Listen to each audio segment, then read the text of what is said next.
The old train station was almost empty that evening. The soft drizzle outside painted everything silver, and the scent of wet earth filled the air.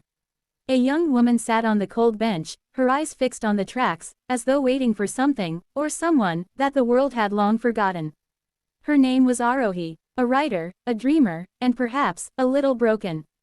She carried with her a leather diary, worn at the edges, filled with words she never dared to say aloud. To the world, she smiled with grace. But between the lines of her diary lived a story, a love so deep that even time could not erase it. Chapter 1. The First Meeting. Arohi had met Arjun on a summer morning in college, 12 years ago. She was new, carrying a pile of books, struggling to find her way to the literature department. He was a final-year student, known for his charm, quick wit, and the mischievous smile that made people both trust and fear him. Lost? He had asked, adjusting his guitar strap on his shoulder. I think so, Arohi replied, embarrassed. He pointed towards the corridor. Second left, then straight ahead. Literature is always hard to find, he said with a wink, both in life and in buildings. That was the beginning. For weeks, their paths kept crossing. She'd find him under the banyan tree, strumming his guitar, singing songs half written and half felt. She was shy, but every time he sang, her heart beat in rhythm. He noticed the way she listened, not like an admirer, but like someone who understood. One evening, when the sky burned orange, he asked her, "Do you believe in forever?"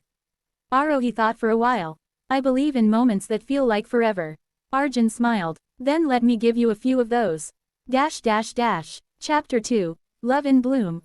Seasons changed, and so did the depth of their bond. Arjun wasn't just a boy with a guitar, he was a soul searching for meaning, someone who had seen pain yet chose to smile. Arohi, with her words and silences, became his safe place. They spent nights on the terrace, whispering dreams to the stars. She read him her poems, he wrote her songs.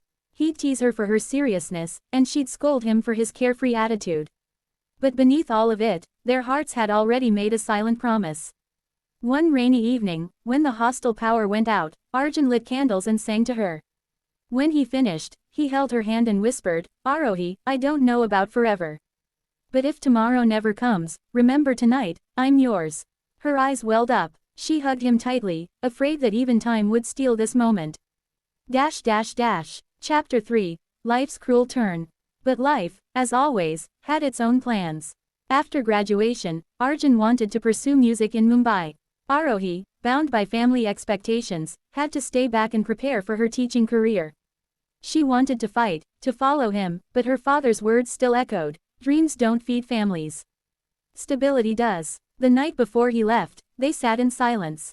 No promises, no dramatic tears, just silence. Arjun finally said, "Even if miles stand between us, every song I sing will carry your name." Arohi smiled through her tears. "And every word I write will whisper yours." Then he was gone. Days turned into months, and months into years. Letters turned into emails, then into rare phone calls. Eventually, silence replaced everything. Arohi buried herself in her career, and Arjun became just a memory she carried in her heart. Chapter 4. The Unexpected Reunion. 10 years later, Arohi walked into a small cafe in Delhi. She had just finished a book reading session, tired yet content. The cafe was dimly lit, filled with soft music. And then, she froze. On the small stage stood Arjun, older but unmistakable. His voice was the same, though now laced with something deeper, sorrow, perhaps. Their eyes met. Time stopped. The world around them blurred. After his performance, he walked up to her, hesitant. Arohi. Her lips trembled. Arjun. The silence between them carried 10 years of stories untold. Over coffee, they filled the gaps. He had chased music, struggled, failed, risen again. She had written books, taught students, lived quietly. He was still unmarried. So was she. Life had separated them, but love had patiently waited. Chapter 5. The Truth. But fate wasn't done testing them. One evening, as they walked along the riverside, Arohi noticed something unusual. Arjun coughed, trying to hide the pain. His hands trembled. She insisted he tell her the truth. Finally, he confessed, "I have a heart condition. Doctors say I don't have long. Music is all that keeps me alive now." Her world shattered. "No," she whispered, tears streaming down her face. "Not again. I just found you." He cupped her face gently. Maybe love isn't about forever, Arohi. Maybe it's about the moments we get, and making them eternal. She held him tighter than ever, refusing to let go. Chapter 6. Whispers of Forever. In the months that followed, Arohi became his strength.